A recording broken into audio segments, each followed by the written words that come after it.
నారాయణం నమస్కృత్య నరం చైవ నరోత్తమం దేవీం సరస్వతీం వ్యాసం తతో జయముదీరయేత్. హరి ఓం.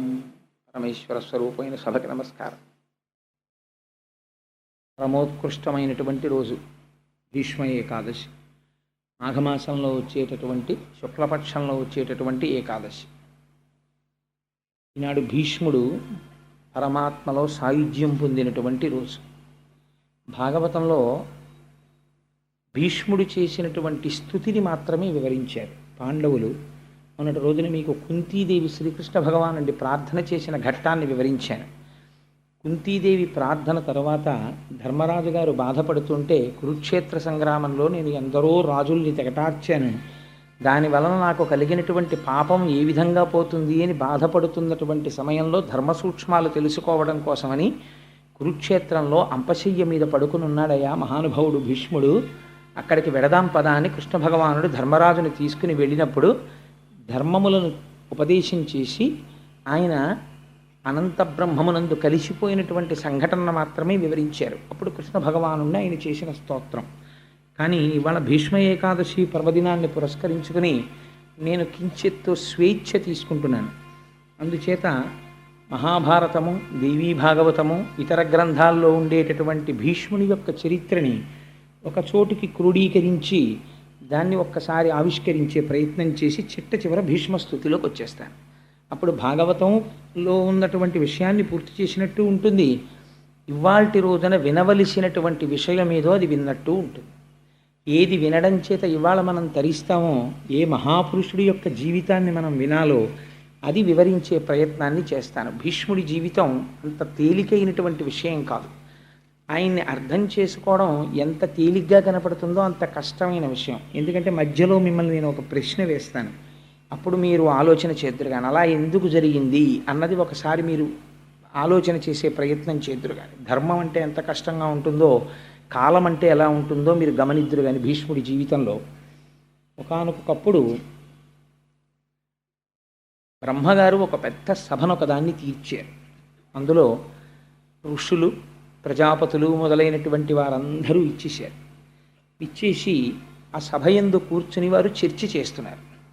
దేని గురించి చర్చ చేస్తున్నారు అంటే, ఈ లోకములో కళ్యాణము జరిగేటట్టు చూడడం ఎలాగా, భగవంతుని యందు భక్తి కలిగేటట్టుగా ప్రవర్తించడం ఎలాగా. కాబట్టి మనం ఈశ్వరుడి యొక్క గుణములను ఆవిష్కరించి ప్రజలలో భక్తి పెంపొందితే ఆ భక్తి వలన వారికి కావలసినటువంటి సమస్త కామములు చేకూరుతాయి. పైగా వారు నడవవలసినటువంటి పదంలో నడిచినటువంటి వారు అవుతారు. అందుచేత వీళ్ళందరికీ కూడా మనం ఏ విధంగా కళ్యాణమును సాధించి పెట్టాలి అని సభ జరుగుతోంది. ఆ సభ జరుగుతున్నటువంటి సమయంలో ఒక విచిత్రమైనటువంటి సంఘటన జరిగింది. ఆ సభలోకి గంగాదేవి ప్రవేశించింది.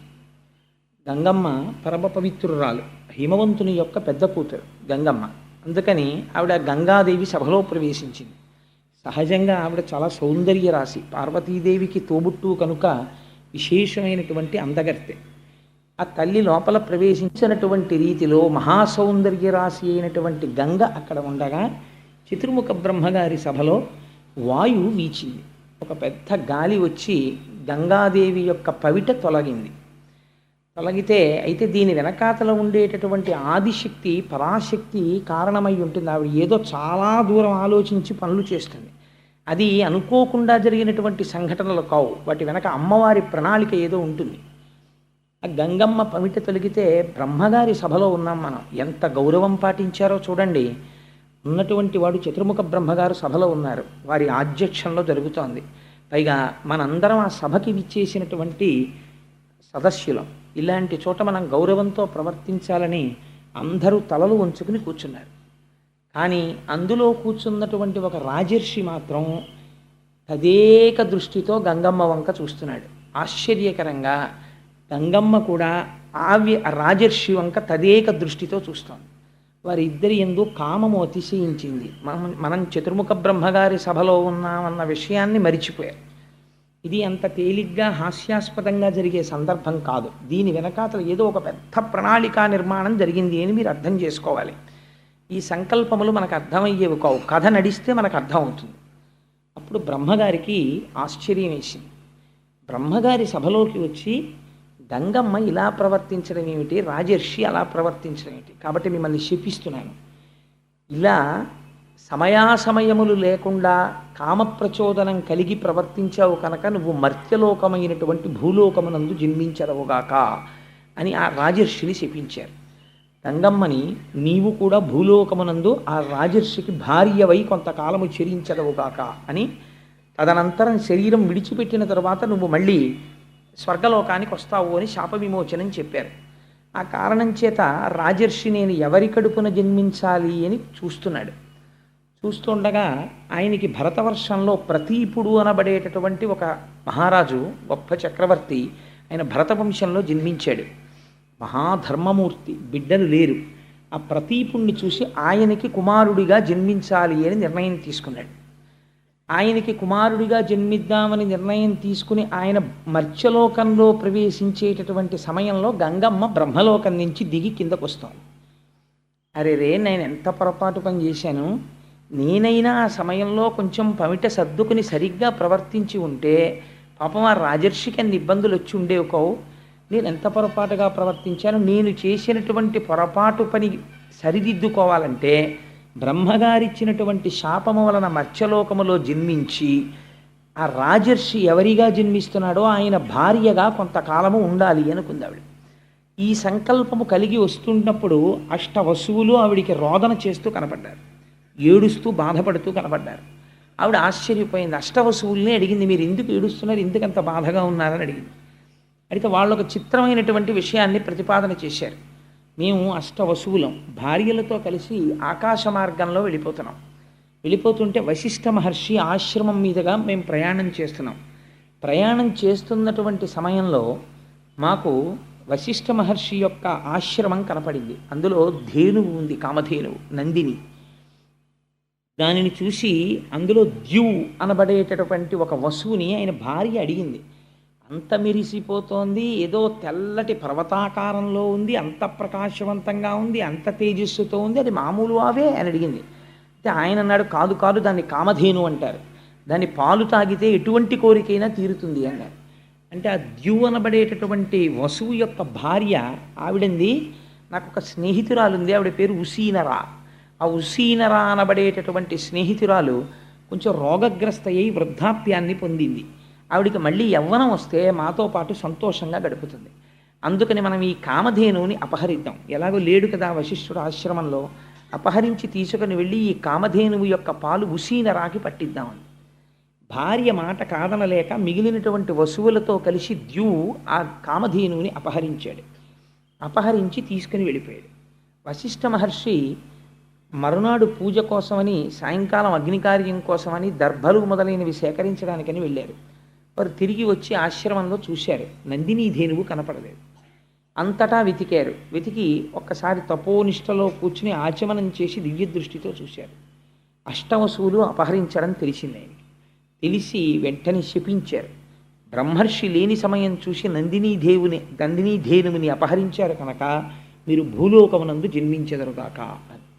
ఈ అష్టవసువులకి వార్త తెలిసి పరుగున వచ్చి వశిష్ఠ మహర్షి యొక్క పాదాల మీద పడ్డారు. మహాప్రభో, మీరు మాకు దారుణమైన శాపాన్ని అనుగ్రహించారు.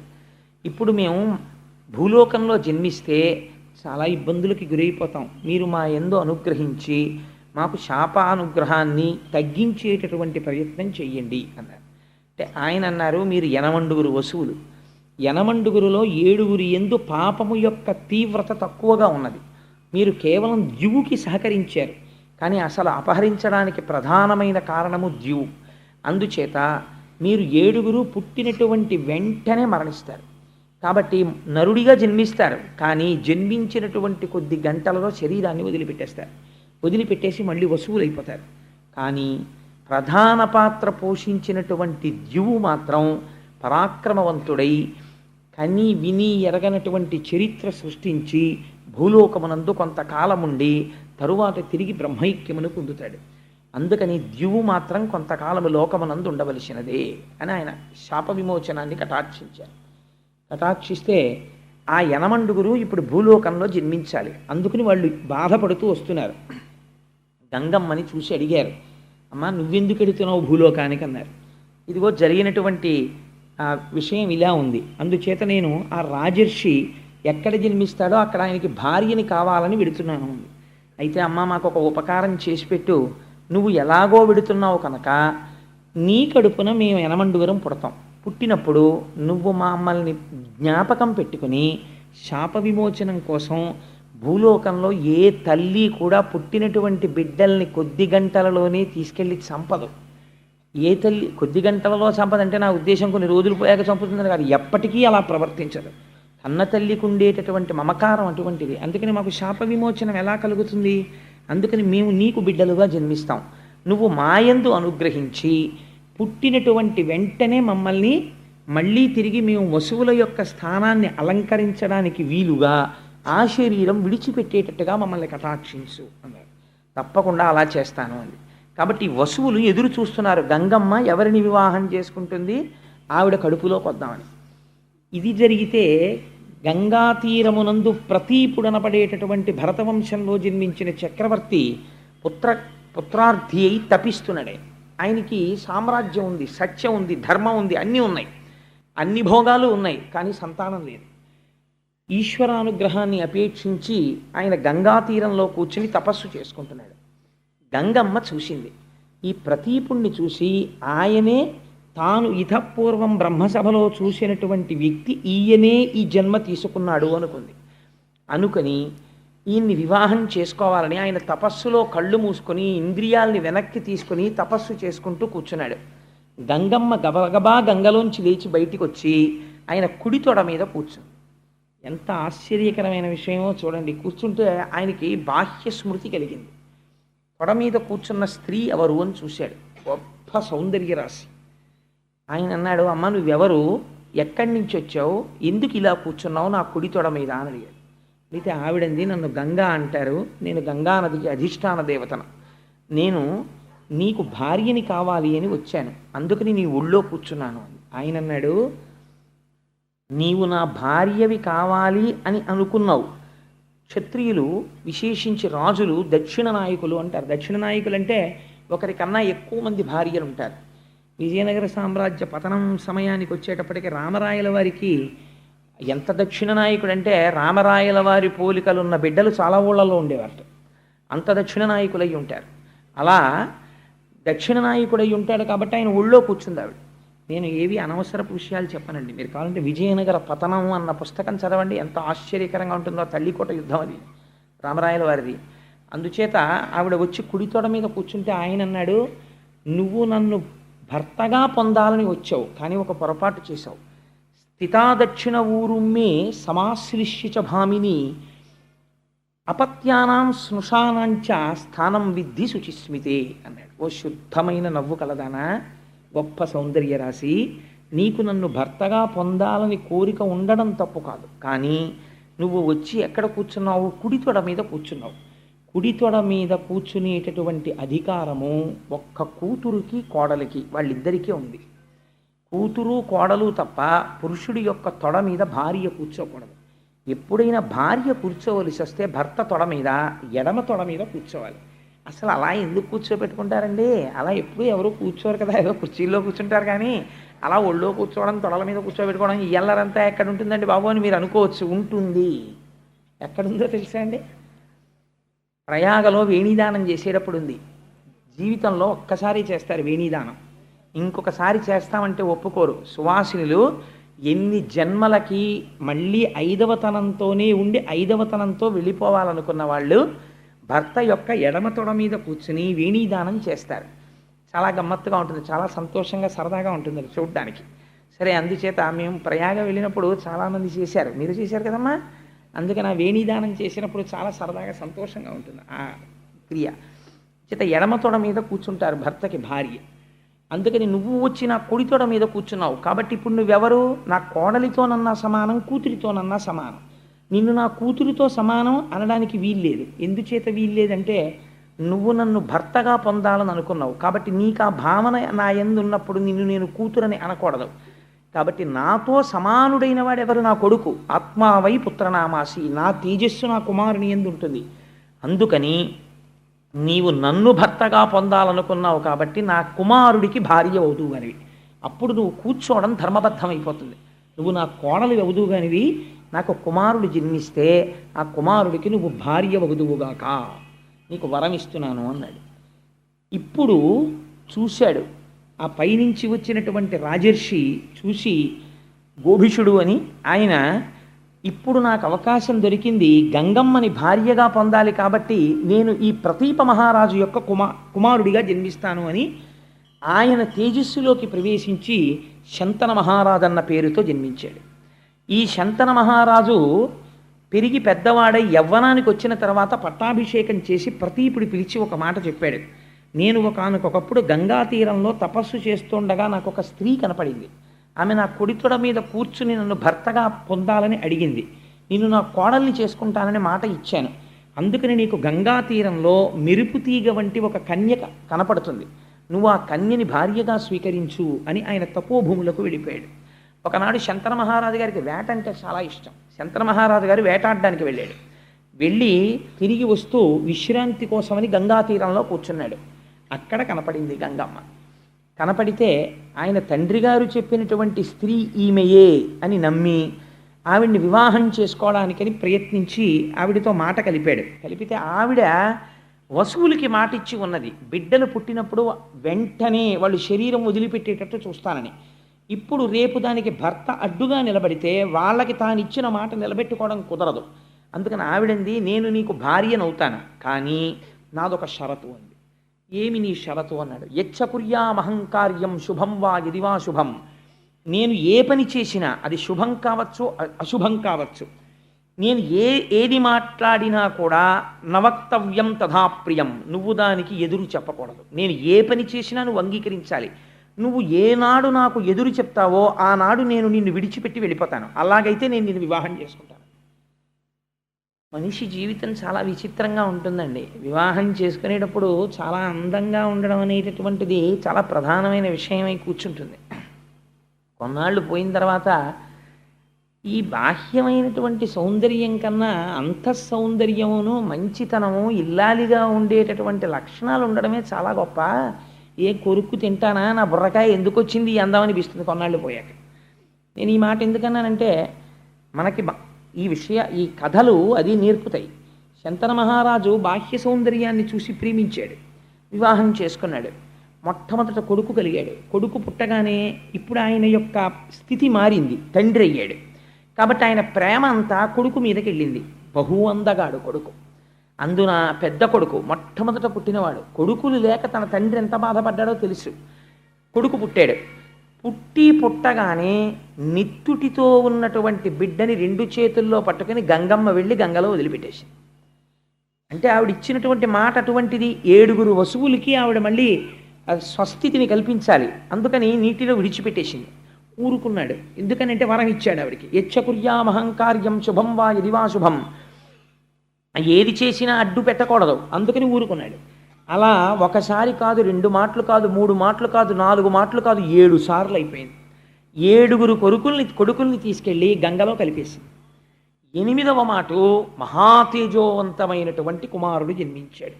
7 మాటలు లేని ప్రేమ 8వ మాట ఎందుకు భార్యను అడ్డు పెడతాడండి?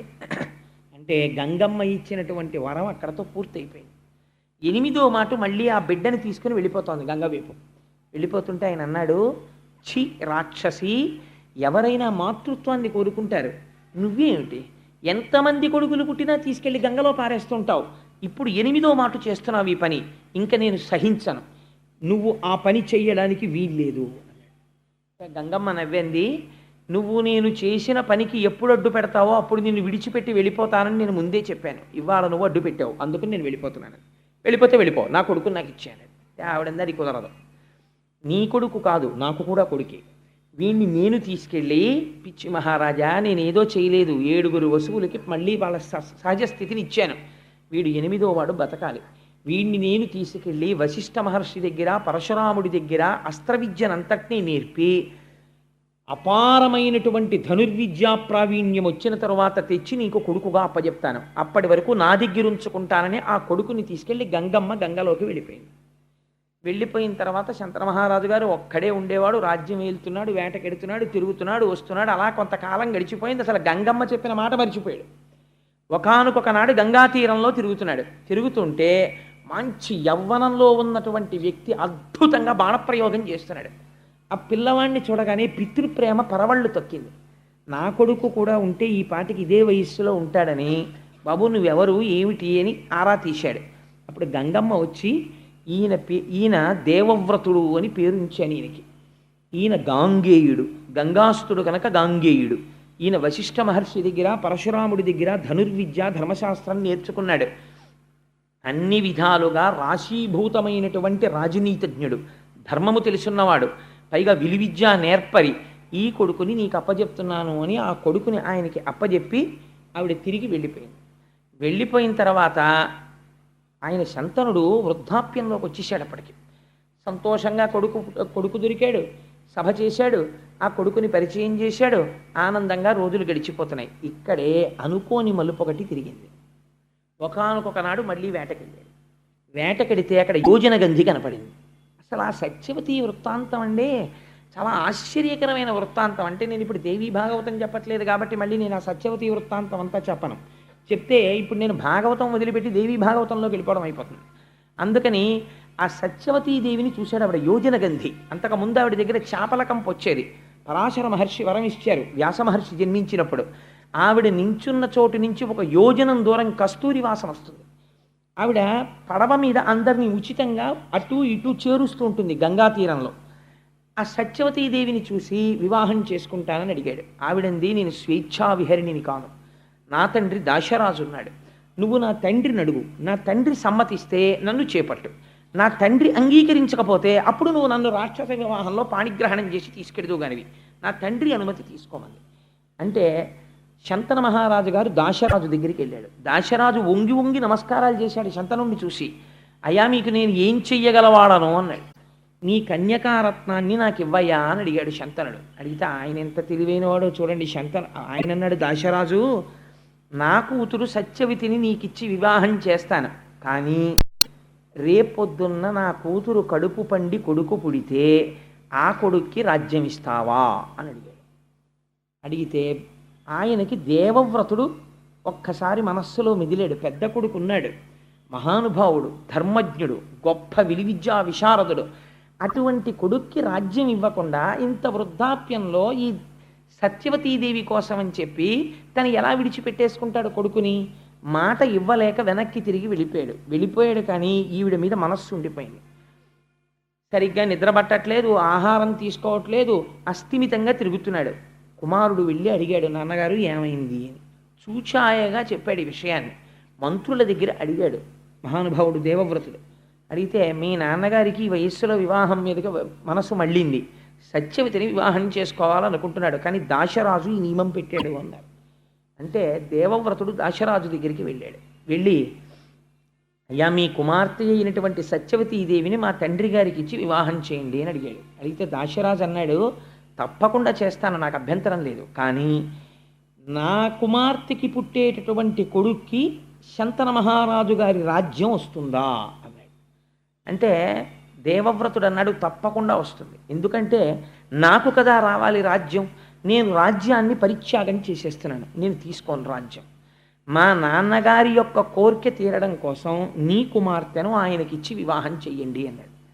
దాశరాజు అన్నాడు, ఇక్కడ వరకు బాగుంది, కానీ రేపు నీకో కొడుకు పుడతాడు, నువ్వు సహజంగా చాలా పరాక్రమవంతుడవు, నీకు పుట్టేటటువంటి కొడుకు చాలా పరాక్రమవంతుడు అవుతాడు.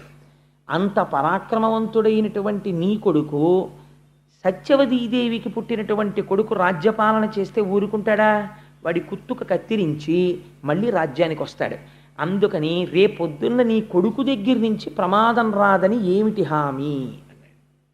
అంటే ఆ దేవవ్రతుడు ప్రతిజ్ఞ చేశాడు, నీకు ఆ అనుమానం ఉంది కనుక తండ్రి యొక్క మాట నిలబెట్టి తండ్రి యొక్క గౌరవాన్ని, తండ్రి కోరుకున్నటువంటి కోర్కెని తీర్చలేని కొడుకు ఉంటే ఎంత, ఊడిపోతే ఎంత, మా తండ్రి గారి కోసం నేను భీష్మమైనటువంటి ప్రతిజ్ఞ చేస్తున్నాను, నేను ఇక నుంచి ఏ స్త్రీ యందు కూడా భార్యాభావనతో ప్రవర్తించను, బ్రహ్మచారినై నా జీవితాన్ని పూర్తి చేసేస్తాను అన్నాడు. ఈ ప్రతిజ్ఞ అది సామాన్యమైన ప్రతిజ్ఞ కాదండి, వృద్ధుడైన తండ్రి కోసం ఇటువంటి ప్రతిజ్ఞ చేశాడు. ఈ ప్రతిజ్ఞ చేసేసరికి దేవదుందుబులు మోగి పైనుంచి పుష్పవృష్టి కురిసింది. భీష్మించి ప్రతిజ్ఞ చేశాడు కనుక ఆ రోజు నుంచి ఆయన్ని భీష్ముడు అని పిలిచారు. ఆచరించి చూపించాడు కనుక భీష్మాచార్యుడు అని పిలిచారు. అప్పుడు తండ్రి గారు విని తెల్లబోయాడు. ఎంత త్యాగం చేశావురా, నీకు 2 వరాలు ఇస్తున్నాను. ఒకటి, యుద్ధ భూమిలో నువ్వు చేతిలో కోదండం పట్టుకొని ధనస్సు పట్టుకొని ఉండగా నిన్ను దేవేంద్రుడు కూడా ఓడించలేడు. 2, నీకు మరణము లేదు, స్వచ్ఛంద మరణం. నువ్వు కోరుకుంటే వస్తుంది, నువ్వు కోరకపోతే రాదు. అందుకని నీకు ఈ 2 వరాలు ఇస్తున్నానని సత్యవతీదేవితో సంతోషంగా కాలం గడుపుతున్నాడు. ఆయన కంటే వృద్ధాప్యం వచ్చేసినా సరే వెర్రి కోరికలు పుట్టాయి, కానీ కాలుడు ఊరుకుంటాడండి. నాకు ఇప్పుడు వెర్రి కోరిక పుట్టిందండి అంటే ఊరుకుంటాడా? 2 కొడుకులు పుట్టాడు, చిత్రాంగదుడు విచిత్ర వీర్యుడు అని.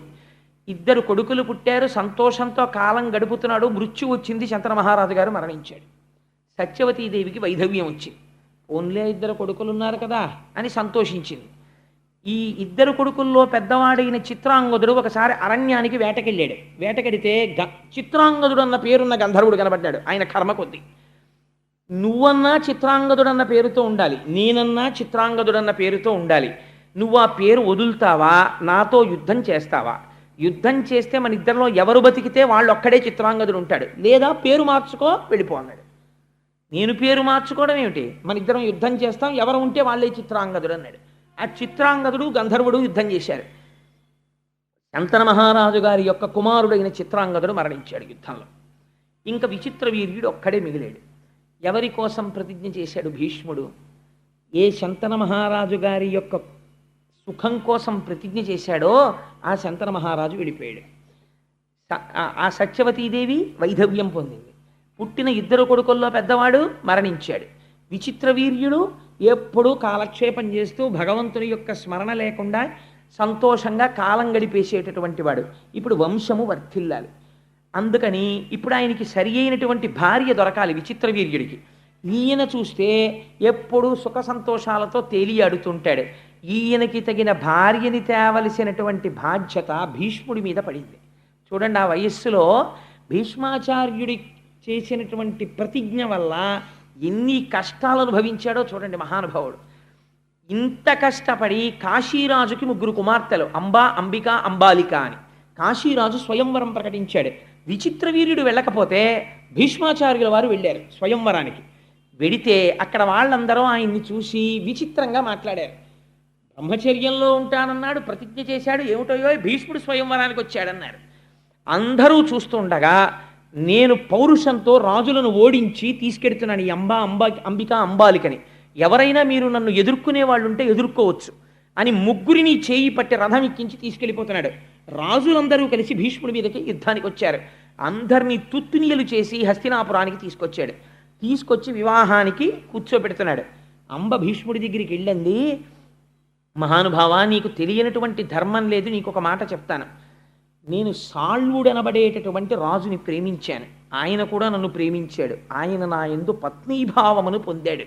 కాబట్టి ఇప్పుడు నేను వేరొక పురుషుడికి భార్యని కావడం అమర్యాద, అలా నేను కాకూడదు. అందుకని నన్ను తీసుకెళ్ళి సాళ్వుడికి అప్పచెప్పేమని. ఒకసారి మనసు లేని స్త్రీ రాజుకి భార్యగా ఉండడానికి వీలు కాదు. అందుకని పరపురుషుని యందు అనురక్తి కలిగినటువంటి స్త్రీని భార్యగా యువతల ఇంట్లో ఉండడం త్రాచుపావుని పెంచుకోవడం లాంటిది. అందుకని నువ్వు నా తమ్ముడికి భార్యగా ఉండడానికి వీలు లేదు, నిన్ను తీసుకెళ్ళి అప్పచెప్పేస్తానని చెప్పి సాళ్వుడి రాజ్యానికి తీసుకెళ్ళి రథంలో పంపించాడు. పంపిస్తే ఈవిడ సాళ్వుడి అంతఃపురంలో ప్రవేశించి ఎంతో సంతోషంగా నేను వచ్చేసానయ్యా, భీష్ముడు నన్ను పంపించాడని. ఆయన అన్నాడు, అంతమంది రాజులు చూస్తుండగా నన్ను కూడా ఓడించి భీష్ముడు ఏనాడు నీ చెయ్యి పట్టి తన రథం ఎక్కించి తీసుకెళ్ళాడో ఆనాడే నువ్వు భీష్ముడి సొత్తు అయిపోయావు. ఇప్పుడు చేతకాని వాడిని భీష్ముడి పెట్టిన భిక్షని భార్యగా స్వీకరించడానికి నీ క్షత్రియుణ్ణి, రాజ్యపాలకుణ్ణి, మహారాజుని, నేను నిన్ను అల్లనన్నాడు. ఎవరు నిన్ను గెలుచుకున్నారో నువ్వు వాళ్ళకే సొత్తు అన్నాడు. ఆవిడ బాధపడుతూ ఒక ఆడదాని బాధ చరిత్రని ఎలా మారుస్తుందో చూడండి. అందుకే చాలా జాగ్రత్తగా ఉండు సుమా. స్త్రీల జోలికి వెళ్ళి నిష్కారణంగా వాళ్ళ మనసు ఖేదపడేటట్టు ప్రవర్తించకు. ఆ స్త్రీ ఒక తపోవనానికి చేరింది. చేరి నేను తపస్సు చేసుకుంటాను, సన్యాసం ఇమ్మంది. అంటే ఋషులు అన్నారు, నువ్వు నిండు యవ్వనంలో ఉన్నావు, నువ్వు వచ్చి ఈ ఆశ్రమాల్లో కూర్చుంటే ఇక్కడ ఉన్న వాళ్ళ తపస్సులు పాడైపోతాయి, లేనిపోని గొడవలు వస్తాయి, అందుకని నువ్వు ఇక్కడ ఉండడానికి వీల్లేదమ్మా, ఇవాళ రాత్రికి ఉండు, రేపటి రోజున నీ మార్గము నువ్వు చూసుకో అన్నారు. పైగా ఇప్పుడు సన్యాసం ఏమిటి, ఉంటే భర్త దగ్గర ఉండాలి, లేకపోతే ఇదేంటి తండ్రి గారి దగ్గర ఉండాలి, అందుకని నీ తండ్రి దగ్గరికి వెళ్ళిపోమన్నారు. నేను నా తండ్రి దగ్గరికి వెళ్ళనంది ఆవిడ అదృష్టం. మరునాడు పొద్దున్న వాళ్ళ తల్లిగారి తండ్రి గారు మాతామహుడు తాతగారు వచ్చాడు. ఆ తాతగారికి తన గోడు వెళ్ళబోసుకుంది. ఆయన అన్నాడు, నేను పరశురాముడికి చాలా అంతేవాసిని, పరశురాముడు భీష్ముడికి గురువు, అందుకని పరశురాముడితోటి భీష్ముడికి చెప్పిస్తాను అన్నాడు. ఈలోగా ఒక పరిచారికుడు వచ్చి, అయ్యా పరశురాముల వారు ఏం చేస్తున్నారన్నాడు.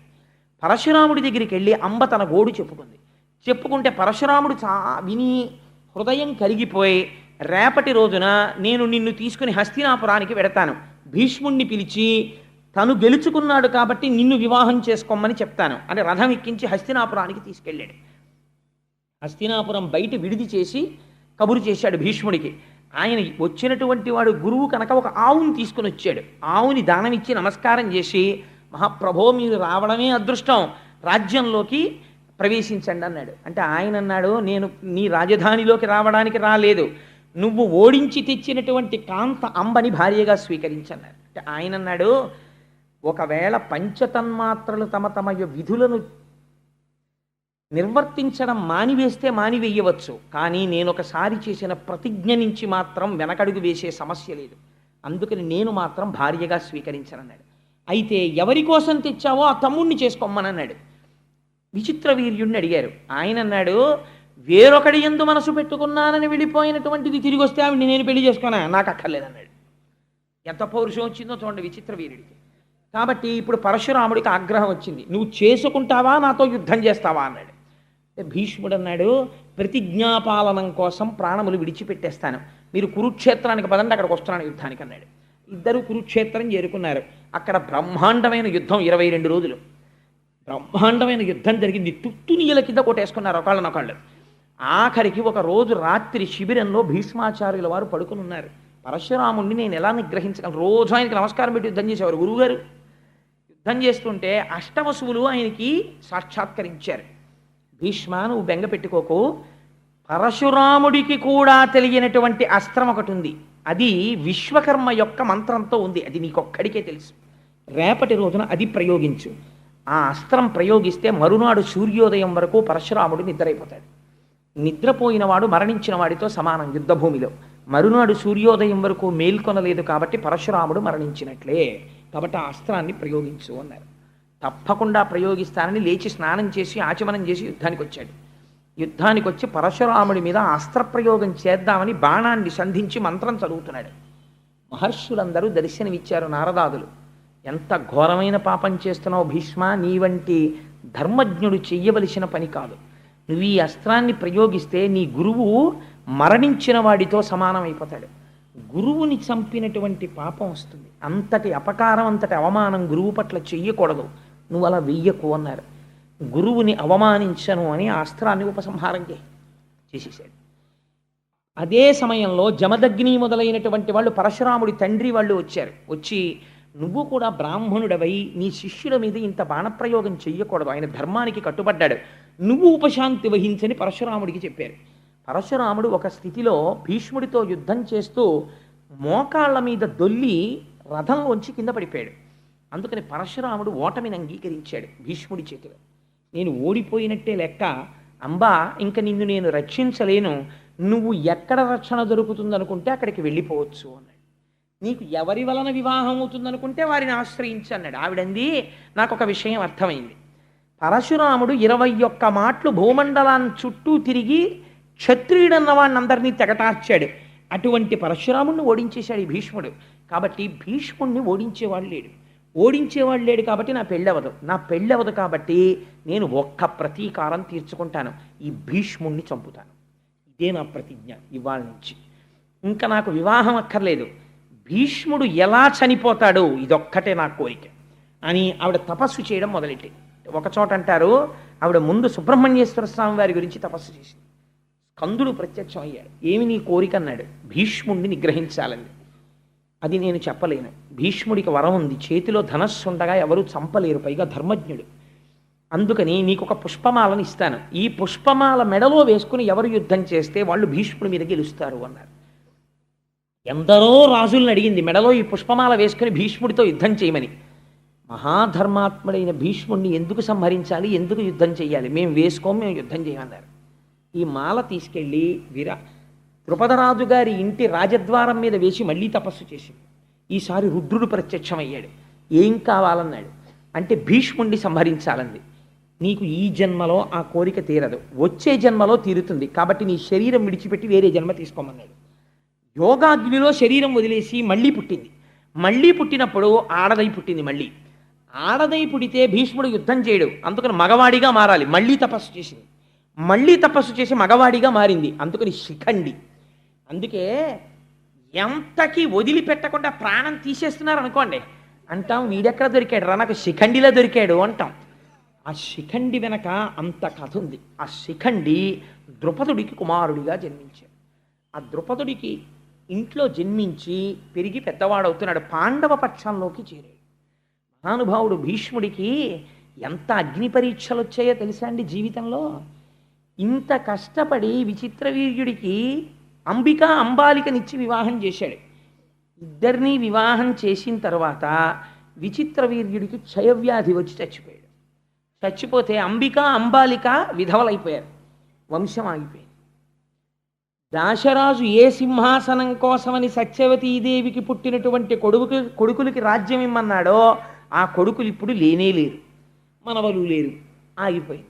ఆగిపోతే ఆ సత్యవతీదేవే భీష్ముడిని పిలిచింది. పిలిచి భీష్మ, వంశం ఆగిపోయింది, యుగధర్మాన్ని అనుసరించి ఇది తప్పు కాదు, నా కోడళ్ళైనటువంటి అంబిక అంబాలికల యందు వాళ్ళు ఋతుస్నానము చేసిన తర్వాత నువ్వు సంగమించు. సంగమిస్తే మళ్ళీ వంశము నిలబడుతుంది. వంశము కోసమని అలా సంగమించవచ్చు, దోషం లేదు. అందుకని నువ్వు సంగమించు అత్తగారి అనుగ్రహంతో ధర్మబద్ధమైతే అని అడిగింది ఆవిడ. అంటే దాని ఎందుండేటటువంటి ధర్మ సూక్ష్మం వేరు. ఇప్పుడు నేను దేవీ భాగవతం మాట్లాడటం కదా. 8 రకాల కొడుకులు ఉంటారు, ఆ కొడుకులు ఏమిటి, ఎలా వస్తారు, అది ఎలా ధర్మం అవుతుంది, ఇవన్నీ దేవీ భాగవతం అయితే చెప్పాలి. ఇప్పుడు ఎందుకు ఆలరంతా నాకు. అందుకని ఈ మాట చెప్తే భీష్ముడు అన్నాడు, అమ్మా నేను ప్రతిజ్ఞ చేశాను ఆనాడే, నేను ఏ స్త్రీ ఎందు కూడా అలా ప్రవర్తించను, నేను బ్రహ్మచర్య నిష్ఠ ఎందు ఉన్నవాడను, అందుకని వంశము లేకపోతే నేనేమీ చెయ్యలేను, కానీ నేను మాత్రం అలా ప్రవర్తించను. దీనికి ఒక్క పరిష్కారం, ఎవరైనా బ్రహ్మజ్ఞాన సంపన్నుడై కేవలము వరకటాక్షము కోసమని సంగమించడము తప్ప శరీరమునందు అటువంటి కోరిక లేని ఒక బ్రాహ్మణుణ్ణి, ఒక బ్రహ్మజ్ఞానిని వేడుకో అన్నాడు. అంటే అప్పుడు వ్యాసుణ్ణి ప్రార్థన చేసింది. సరే, ఆ తర్వాత కథ మీకు తెలుసు. పాండవులు పుట్టడం, పాండురాజు గారు పుట్టడం, విదురుడు పుట్టడం, ధృతరాష్ట్రుడు పుట్టడం, దాసికి విదురుడు పుట్టడం, అలా వాళ్ళు ముగ్గురు పుట్టడం, తర్వాత కథ నడిచింది. ఆ తర్వాత ఎక్కడికి వచ్చేసింది, ఇన్ని తరాలు మారిపోతున్నాయి. ధృతరాష్ట్రుడు పుట్టాడు, పాండురాజు పుట్టాడు, పాండురాజు మళ్ళీ మరణించాడు, పాండురాజు యొక్క పిల్లలు పుట్టేశారు పాండవులు, ధృతరాష్ట్రుడికి దుర్యోధనాదులు జన్మించారు. ఇంతమందిని సాకుతూ తాతగారై గడ్డాలు నిలిచిపోయి జుత్తు నిలిచిపోయి మహాధర్మజ్ఞుడై మహానుభావుడు వీళ్ళందరికీ విలువిద్య నేర్పించి ద్రోణాచార్యుల్ని గురువుగా పెట్టి అలా ఆ వంశాన్ని సాకుతూ నడిపిస్తూనే ఉన్నాడు భీష్ముడు మాత్రం. ఆయన కళ్ళ ముందే బ్రహ్మాండమైనటువంటి కలహం బయలుదేరింది కౌరవులకు పాండవులకు. కౌరవులు అనడానికి కూడా వీల్లేదు, ఎందుకంటే పాండవులు కూడా కౌరవులే, భీష్ముడు కూడా కౌరవుల్లో వాడే, కురుచక్రవర్తి యొక్క సంతానం. అందుకని పాండురాజు యొక్క పుత్రులకు ధృతరాష్ట్రుని యొక్క పుత్రులకు కలహం బయలుదేరింది. బయలుదేరినప్పుడు ఇంత ధర్మజ్ఞుడైనటువంటి భీష్ముడు, ఇంత ధర్మం తెలుసున్న భీష్ముడు కురుక్షేత్ర సంగ్రామం జరిగినప్పుడు మాత్రం పాండవ పక్షమునకు వెళ్ళలేదు. కౌరవ పక్షంలో దుర్యోధనుడి యొక్క పక్షంలో ఉండిపోయాడు. అలా ఎందుకు ఉండిపోవలసి వచ్చింది? నిజంగా భీష్ముడే కానీ ఒకవేళ పాండవ పక్షంలోకి వెళ్ళిపోతున్నాను అని అన్నాడు అనుకోండి, అసలు కురుక్షేత్ర యుద్ధం లేదు కదండి. దుర్యోధనుడు ఎవరిని చూసుకుని దిగాడు? ఇద్దరిని చూసుకుని దిగాడు. ఒకటి భీష్ముడు, 2 కర్ణుడు. వీళ్ళిద్దరికీ సంవాదం వచ్చింది సర్వసైన్యాధిపత్యం ఇచ్చేటప్పుడు. భీష్ముడు బతికున్నంత కాలం నేను అసలు యుద్ధభూమికి రానన్నాడు కర్ణుడు. అక్కడే అమంగళం. కాబట్టి ఏమైపోయింది, భీష్ముడిని చూసుకుని యుద్ధానికి వెళ్ళాడు. అటువంటి భీష్ముడు పాండవుల వైపుకి వెళ్ళిపోయాడు అనుకోండి, ఎన్నో మాటలు ధర్మం చెప్పాడు. మహానుభావుడయా, అర్జునుణ్ణి ఎవరు గెలవలేరు, పాండవుల పట్ల ధర్మం ఉంది, వాళ్ళు నెగ్గుతారని చెప్పాడు. అటువంటి భీష్ముణ్ణి దుర్యోధనుడు పట్టుకుని వేలాడవలసినటువంటి అవకాశం ఇవ్వకుండా పాండవ పక్షానికి వెళ్ళిపోయి ఉంటే అసలు కురుక్షేత్రం జరిగేది కాదు కదా, భీష్ముడు ఎందుకు వెళ్ళలేదు? ఒకటవ ప్రశ్న. రెండు, అట్లాంటి భీష్ముణ్ణి అలాగ ముళ్ళపంది ఎలా అయితే ముళ్ళతో ఉంటుందో అలా అంగుళం మాత్రం చోటు లేకుండా అన్ని బాణాలతో కృష్ణుడు ఎందుకు కొట్టించాడు? ఎందుకంటే భీష్మంచ ద్రోణంచ జయద్రథంచ అని గీతలో చెప్పాడు, నేనే సంహరిస్తున్నానని చెప్పాడు. భీష్ముణ్ణి అన్ని బాణాలతో ఎందుకు కొట్టాడు? ఈ రెండు భీష్మాచార్యుల వారి జీవితానికి సంబంధించి చాలా గహనమైనటువంటి ప్రశ్నలు. అలా కొట్టడానికి ఒక కారణం ఉంది. నేను దేనికైనా సరే ప్రపంచంలో ఆలంబనం ఏమిటో తెలుసా అండి? ధర్మమే. భీష్ముడు తన జీవితం మొత్తం మీద ఒక్కసారి ధర్మం తప్పాడు. అది కూడా పూర్తిగా ధర్మం తప్పాడు అని చెప్పడం కూడా కుదరదు. ధర్మం తప్పాడా తప్పలేదా అని చెప్పడానికి వీలు లేని రీతిలో ఒకసారి మాట్లాడాడు. ఎప్పుడు మాట్లాడాడు అంటే, ధర్మరాజు గారికి శకునికి ద్యూతక్రీడ జరుగుతున్నప్పుడు శకుని మధువుని సేవించి ఉండడంలో మరిచిపోయి ముందు ధర్మరాజుని ఒడ్డాడు. ధర్మరాజుని నిన్ను నువ్వు పణంగా పెట్టుకో అన్న తర్వాత ధర్మరాజు ఓడిపోయాక గుర్తొచ్చింది శకునికి, ఈ భార్య ఉంది కదా ద్రౌపది, ఆవిడ్ని ఒడ్డు అన్నాడు. అప్పటికే ధర్మరాజు శకునికి దాస్యంలోకి వెళ్ళిపోయిన ధర్మరాజు వడ్డమన్న శకునికి వెడుతుంది కానీ దోషం ఒడ్డిన నాకు పట్టదని చెప్పి ఇప్పుడు నాకు శకుని యజమాని, నేను ఆయనకి దాసుణ్ణి, దోషం ఆయనకి ఎడుతుందని ద్రౌపదిని ఒడ్డి మళ్ళీ ఓడిపోతే దుశ్శాసనుడు రజస్వల అయినటువంటి ద్రౌపదీదేవిని సభలోకి ఈడ్చుకొచ్చి వలువలు ఊడుస్తుంటే ఆవిడ ఒక ప్రశ్న వేసింది, పేర్లు చెప్పి. ఈ సభలో భీష్మద్రోణులు ఉన్నారు, వాళ్ళకి ధర్మం తెలుసు. నన్నోడి తన్నోడెనా, తన్నోడి నన్నోడెనా, ధర్మం చెప్పమని అడిగాడు. భీష్ముడు పెద్ద సంకటంలో పడ్డాడు. భీష్ముడు నోరు విప్పి మాట్లాడి, ధర్మరాజు చేసినది దోషమే, ఓడిపోయిన ధర్మరాజుకి ద్రౌపదిని ఒడ్డేటటువంటి అధికారము లేదు అని అంటే వెంటనే ద్రౌపదీదేవి మహాపతివ్రత, ఆవిడ శపిస్తే కౌరవులు ధృతరాష్ట్రుని యొక్క సంతానమంతా నశించిపోతారు. ఇంత కష్టపడి పెంచి పోషించాడు వీళ్ళందరినీ, తన కళ్ళ ముందు పోతారు. అందుకని పోని చెప్పకుండా ఉందామంటే ఎదురుగుండా ఒక మానవతి, ఒక మహాపతివ్రతకి వలువలు ఉడుస్తున్నారు. కాబట్టి ఏం చెప్పాలో అర్థం కాలేదు. తెలిసి చెప్పాడా తెలియక చెప్పలేదా అన్నది తెలియకుండా ఒక మాట అని ఊరుకున్నాడు. ధర్మరాజంతటి వాడే నేను ఓడిపోయానని ఒక మాట అన్నాడు. ఈ స్థితిలో ఏది ధర్మము అన్నది చెప్పడం కొంచెం కష్టం ద్రౌపది అన్నాడు. అలా ధర్మము తెలిసి చెప్పకపోవడం కూడా ధర్మాచరణమునందు వైక్లభ్యమే. ఈ దోషమునకు కొట్టవలసి వచ్చింది. అందుకని బాణాలతో కొట్టారు. ధర్మాచరణం అంటే ఎంత గహనంగా ఎంత కష్టంగా ఉంటుందో చూడండి. ఇంతటి మహానుభావుడు యుద్ధానికి వచ్చాడు కురుక్షేత్రంలో. వస్తే దుర్యోధనుడితో ఒక మాట చెప్పాడు, నువ్వు పాండవుల వైపు ఉన్నటువంటి వాళ్ళల్లో ఎవరినైనా సరే అడుగు, తలకాయ తీసేస్తాను, పాండవుల జోలికి మాత్రం నేను వెళ్ళనన్నాడు. యుద్ధభూమికి వచ్చిన తరువాత భీష్ముడు సర్వసైన్యాధిపతిగా నిలబడితే ధర్మరాజు గారు కవచం విప్పేసి పాదుకలు విప్పేసి కాలినడకన వెళ్ళి పితామహాన్ నమస్కరించాడు. తాత, నువ్వు పెంచి పెద్ద చేసిన వాళ్ళం, మాకు విజయం కలగాలని ఆశీర్వదించు అన్నాడు. అంటే భీష్ముడు అన్నాడు, నువ్వు ఇలా వచ్చి ఉండకపోతే నేను శపించి ఉండేవాడిని. నీ గౌరవానికి పొంగిపోయాను. ఎంతటి వాడంటే అప్పటికి మహానుభావుడు వృద్ధుడైపోయాడు. చర్మం అంతా ముడతలు పడిపోయింది, జుత్తు నెరిసిపోయింది. తన కళ్ళ ముందు తన వాళ్ళు దెబ్బలాడుకుంటున్నారు, తనే సర్వసైన్యాధిపతి అయి నిలబడ్డాడు. మీ 5గురు జోలికి రాను కానీ అంటే ఆయన అన్నాడు, తాత నువ్వు రావక్కర్లేదు, కానీ నీకు స్వచ్ఛంద మరణం వరం ఉంది. యుద్ధంలో నువ్వు ధనస్సు పట్టగా ఎవరూ కొట్టలేరు, నువ్వు యుద్ధంలో ఉంటే ఎలాగ తాత అని చేతులు నలిమాడు. ఇప్పుడు ఆ విషయం అడక్కు, కొన్నాళ్ళు పోయాక కనపడ చూద్దాం వెళ్ళాను. మా యోగక్షేమాలు మాత్రం దృష్టిలో పెట్టుకో తాత అని వెళ్ళిపోయాడు ధర్మరాజు. వెళ్ళిపోతే రోజు యుద్ధం చేసేవాడు, ఇంటికి వచ్చేవాడు. దుర్యోధనుడు వచ్చి సూటి పోటీ మాటలు ములుకులతో పొడిచినట్టు మాట్లాడేవాడు భీష్ముణ్ణి. అంత గొప్పవాడివని యుద్ధంలో దిగాను, ఎంతమందిని చంపావు, ఏం చేశావు, నువ్వు తలుచుకుంటే అర్జునుడిని చంపలేవా, నువ్వు కావాలని వెనకేసుకొస్తున్నావు, నువ్వు పాండవ పక్షపాతివి అని పాపం ఆ వయస్సులో అన్ని మాటలు పడి పడుకుని ఒకరోజు 9వ రోజు అనుకుంటాను కురుక్షేత్రంలో దుర్యోధన ఇవాళ భీష్ముడంటే ఏమిటో చూద్దుగాలి యుద్ధంలో ఇవాళ చూపిస్తాను భీష్ముడంటే ఏమిటో అన్నాడు. మండలాకారమైన ధనస్సుని పట్టుకున్నాడు. ఇలా పట్టుకోవడం మానేసి ఇలా పట్టుకున్నాడు ధనస్సు అర్ధచంద్రాకారంగా. ఆ రోజు భీష్ముడు వేసిన బాణాలు కనపడ్డాయి తప్ప భీష్ముడు కనపడలేదు. కొన్ని వేల మందిని తెగటార్చేశాడు. కురుక్షేత్రం అంతా ఎక్కడ చూసినా తెగిపోయిన కాళ్ళు చేతులు ఏనుగులు. భీష్మపర్వం చదవాలి. పడిపోతే పాండవులు గజ గజ గజ గజ గజ గజ వణికిపోయారు. అర్జునుడిని పంపించారు భీష్ముడి మీద యుద్ధానికి. పంపిస్తే అర్జునుడు యుద్ధానికి వచ్చాడు. వస్తే ఆ రోజున భీష్ముడు చేశాడు యుద్ధం. గమ్మత్తైన ప్రతిజ్ఞ చేశాడు. సర్వసైన్యాధిపత్యంలోకి వెళ్ళి తీసుకున్నాడు. తీసుకుని ఆయనకి అభిషేకం చేశారు సర్వసైన్యాధిపతిగా.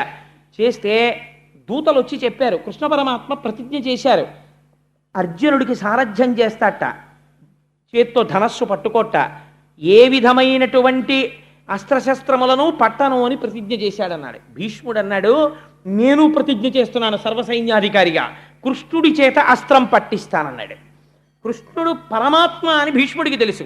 అటువంటి కృష్ణుడితో అస్త్రం పట్టిస్తానన్నాడు. పట్టను అని కృష్ణుడు అన్నాడు. ఇప్పుడు ఈశ్వరుడి ప్రతిజ్ఞ నెరవేరుతుందా భక్తుడి ప్రతిజ్ఞ నెరవేరుతుందా? ఆ రోజు అర్జునుడు ఎదురొస్తే కొట్టాడు బాణాలు. భీష్మాచార్యుల వారు ఎన్ని ధనస్సులు తీసుకున్నా విరిగిపోయాయి.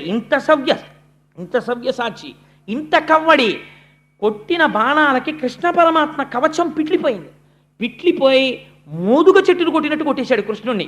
వెనక్కి తిరిగి చూశాడు, నెత్తురు ఏరుల కింద పారిపోతోంది అర్జునుడి శరీరంలోంచి. కృష్ణుడు ప్రతిజ్ఞ మరిచిపోయి ఒక్కసారి చక్రం పట్టుకుని దూకిశాడు, చంపేతల పారేస్తాను భీష్ముడిని. అప్పుడు భీష్ముడు కోదండాన్ని పక్కన పెట్టి నమస్కరించాడు. చూసావా లొంగిపోయావు, నా భక్తు నిన్ను నమ్ముకున్న భక్తుడి కోసం ధనస్సు పక్కన పెట్టేశావు అని నమస్కరించాడు. 10 రోజుల యుద్ధం పూర్తయిపోయిన తర్వాత ధర్మరాజు గారు కృష్ణుణ్ణి పిలిచి అన్నాడు, పితామహుడు యుద్ధం చేస్తుంటే ఇంకా యుద్ధం చెయ్యలేము, ఆయన సామాన్యుడు కాడు, అరివీర భయంకరుడు, ఎలా ఆయన్ని యుద్ధం నుంచి ఆపడమని అడిగితే కృష్ణ పరమాత్మ అన్నారు, దీనికి ఒక్కటే పరిష్కారం, నువ్వు చెప్పులు విప్పేసి కవచం తీసేసి శిరస్త్రాణం తీసేసి 5గురు పాండవులు నేను కలిసి భీష్ముడి శిబిరానికి వెళ్ళి నమస్కారం చేసి ఆయన్ని అడుగుదామన్నారు. సరే పదండి అన్నారు. ఎంత ఆశ్చర్యం చూడండి, ఏ మనవడు అడగకూడని ప్రశ్న. ధర్మరాజు గారు వెళ్ళి నమస్కారం చేస్తే ఒక్క మీకు సమర్థిస్తూ యుద్ధం చేయమని అడగడం తప్ప ఇంకేదైనా కోరుకో, ఇంత రాత్రి వేళ పాదచారి అయి ఎందుకు వచ్చావు ధర్మజా అని అడిగాడు. తాత ఇలా అడిగానని ఏమనుకోవద్దు, నువ్వు అసలు ఎలా చచ్చిపోతావు తాత అని అడిగాడు. ఎంత దారుణమైన మాట అండి ప్రపంచంలో ఇది. అసలు తాత నువ్వు ఎలా మరణిస్తావు అని అడిగాడు. అడిగితే అప్పుడు నవ్వి అన్నాడు, నా చేతిలో ధనస్సు ఉన్నంత కాలం నేను మరణించను. మనవడి యొక్క ప్రజ్ఞ చూసి పొంగిపోయాను అర్జునుడు వేసిన బాణాలకి. నా ధనస్సు పక్కన పెట్టాలంటే కొన్ని సందర్భాల్లోనే పెడతాను. రథం మీద స్త్రీ వచ్చి బాణం వేస్తే నేను ధనస్సు పక్కన పెట్టేస్తాను. ఎవరిదైనా పతాకం కిందకి జారిపోతే నేను యుద్ధం చేయను. వెన్నిచ్చి పారిపోతుంటే యుద్ధం చేయను. ఆడదిగా పుట్టి మగవాడిగా మారినటువంటి వాడు యుద్ధానికి వస్తే యుద్ధం చేయను. ఇందులో స్త్రీని పట్టుకుని యుద్ధానికి వచ్చేంత అవలక్షణం మీ దగ్గర లేదు. మీరు నాకు వెన్నిచ్చి చూపించి పారిపోరు, మీలో ఎవరి పతాకం కిందకి జారిపోదు. కాబట్టి మీకున్న అవకాశం ఒక్కటే, మీ పక్షంలో నామరణం కోసం తపస్సు చేసిన శిఖండి ఉన్నాడు. ఆ శిఖండిని అర్జునుడి రథానికి ముందు నించోపెట్టండి. నించోపెడితే శిఖండి బాణాలు వేస్తే నేను ధనస్సు పక్కన పెట్టేస్తాను. ధనస్సు పక్కన పెట్టేశాను కాబట్టి నేను మళ్ళీ బాణం వెయ్యను కాబట్టి వెనక నుంచి అర్జునుడితో బాణ పరంపర కురిపించి నా శరీరాన్ని డుల్లగొట్టేయండి అన్నాడు. అలాగే తాత అని వెళ్ళిపోయాడు. వెళ్ళిపోతే ఏడ్చాడండి అర్జునుడి శిబిరంలో.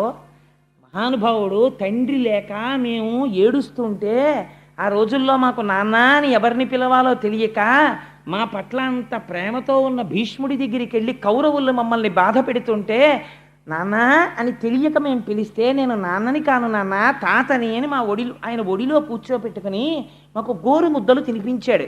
మమ్మల్ని పెంచి పెద్ద చేశాడు. సర్వకాలముల యందు మా ఉన్నతిని కోరాడు. మాకు ఆశీర్వచనం చేశాడు. మాకు విలువిద్య నేర్పాడు. మాకు ద్రోణుణ్ణి గురువుగా పెట్టాడు. అంతటి మహాపురుషుడు ఇవాళ వృద్ధుడైపోయాడు. తండ్రి కోసమని ప్రతిజ్ఞ చేశాడు. సర్వం త్యాగం చేసేశాడు. అంతటి ధర్మమూర్తి అయి తన వంశాన్ని చూసుకోవాలని ఇంతకాలం నిలబడిపోయాడు.